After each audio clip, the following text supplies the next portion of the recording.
So, Jake Berry, you're still there. What would you say to voters in your patch that are making that decision? A vote for reform, or what are the Tory party possibly offering people that just want to give you a kicking anyway? Well, I mean, what do I say with the voting reform? I tend to talk about all the good things that the Conservative Party is doing, because it's frankly not good enough after you've been in power. But like what, really? What is your go-to? What is your go-to list of good things the Tory party have done? I'll tell you.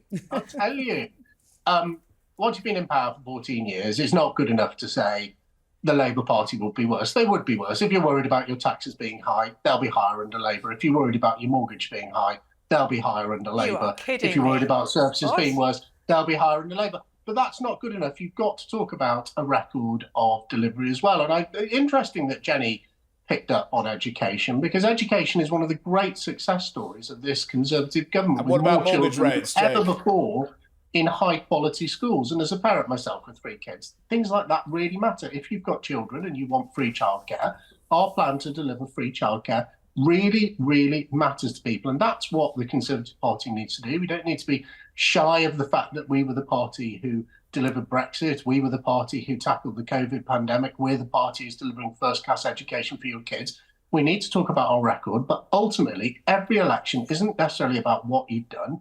It's a referendum on your future. And that's why I say the really important thing that both political leaders have to do, but particularly for me, my leader, Rishi Sunak, is come out with a compelling vision for the future. And if we do that, as we have done many times before, I hope and believe that people will judge us on our record, the risk of Labour, and what we're going to do for them in the future. Just on Rishi Sunak, to Jake Berry, you've been fairly critical of the Prime Minister. You served at Liz Truss's side. Rishi Sunak managed to get the polls back to 30% last summer, back to where they were, but when the Tories still had a fighting chance, you might say. However, they're now back down to where Liz Truss was when she was ousted after the disastrous 49 days. What's gone wrong for Rishi Sunak, and what is your advice to him, and how can he really turn it around, or is it too late? Well, I started off I don't want to repeat my previous answer, setting out, 2 occasions that I know over my 14 years in Parliament and my 30 years as member of the Conservative Party almost, where, polls have been turned around very quickly. So my advice to the Prime Minister was, would be, if he's listening, I hope, hello, Rishi, I'm sure he is. Absolutely, we can do this, Prime Minister, would be my advice to him. But when I go knocking on doors, and I've been out campaigning with our brilliant local government candidates up across my constituency the last week or so, and I'll be doing it again the day after tomorrow. What people behind the doorstep tell me is they want the governing party to get on and govern, to concentrate how we change and improves people's lives. They hate all this infighting and all this sort of questions over leadership. So my advice to myself and all of my colleagues and to the Prime Minister is let's get on with it. As Ben Wallace said, strap on our uniforms and take the fight to Labour. Yeah, I think he said march towards the sound of gunfire. He almost said that. March towards the sound of gunfire. Ben Wallace is like a First World War general. He's not standing the election. He's 30 miles behind the lines drinking Pomerol in a chateau issuing orders. I thought he was a mate of yours. Wow. Matt Warman, are you cannon fodder for Rishi Sunak's disastrous election prospects? No, not at all. I think what every Tory MP has got to do is get out there and say, look, there is, as Jake said, whether it's education, whether it's the grip we've got on inflation, there is a record to be proud of out there, and there is a plan for the future. And that obviously has to come not just in the manifesto, but before. Your colleagues are gearing up to get rid of the Prime Minister, or attempt to get rid of the Prime Minister after the May local elections. Look at the polls. You can't survive this, can you? I think you've got to be realistic.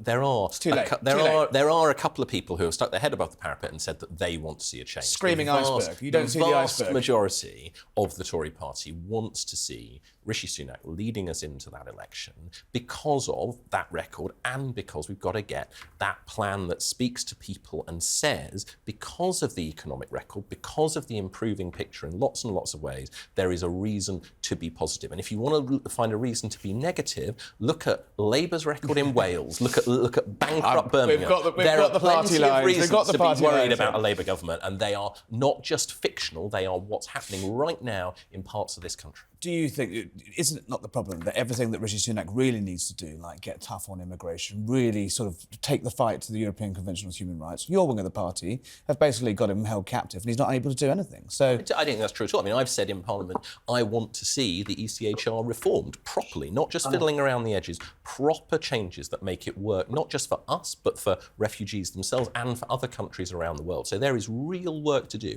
You look at what Rishi Sunak's achieved with the Windsor Framework, with a whole host of other globally significant negotiations. I think he could deliver that and it would work better, as I say, for refugees for the UK and for countries around the world. Baroness Chapman, your close ally Sir Keir Starmer's got no principles, and what, you want to come back on that? Yeah, I mean, it's just not true. Keir Starmer... He did dump his commitments to support Jeremy Corbyn's agenda. He did support Jeremy Corbyn to be Prime Minister. Both of those things are facts. I'm aware what he said when he stood to be leader. I chaired his leadership campaign. And the reason I did that is because I see in Keir, and the voters will make up their own minds, they will look at him and they will decide if he's good enough to be the Prime Minister of this country. And I think most people who are looking at him now and looking at what the Tories have had to offer, and they're deciding that, yes, Keir Starmer actually is good enough to be the Prime Minister of the United Kingdom. And I agree with them. And what they see is a man who has done what he said he would do in the Labour Party. He has turned it around. He inherited a burning skip of a party in 2019. Everybody was telling him and telling all of us that this was at least a 2-term project. What's he done? He's got them in a fit shape to be electable to run the country today within 1 term of Parliament. That's never been done before. And he's somebody who's got the integrity to do that. And so, you know, there are things that were said during the leadership campaign and there are things that have been said before 2019. Well, there's things being said recently, like the 28 billion, which was suddenly just... The reason all of that's happened is because you've got someone who's serious about governing. They're not serious about managing their own party or keeping in with various interest groups or being popular on marches.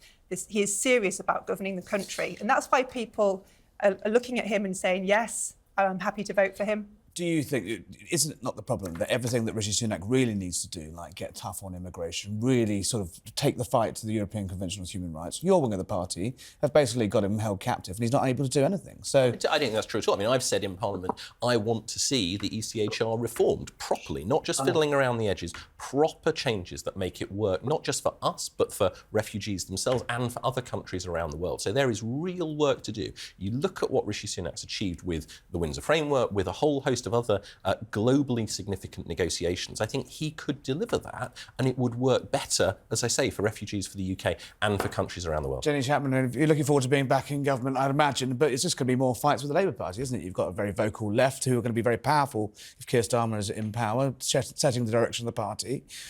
Looking forward to all this fun and games? I think the Labour Party has never been more united, actually. Oh, come on. And they just had they had 15 ministerial resignations. In government, you look at our new candidates that we have now and you see a cohort of people who are going to be excellent parliamentarians. Purged out all the baddies, then. I would never use that language, Harry. But what we've got is a group of people who really want to win for the benefit of the country. And they're capable, they are professional people who want to take and who are of their communities. And they want to do the right thing for the country. And I think you've got that sort of coherence and that discipline in the Labour Party, which I admit you have not always had. I have been where Matt is. I have been part of a political party in absolute turmoil on the brink of certain defeat. And I know what that's like. And so what's your advice to them? My advice is to just be honest with yourselves and with the electorate.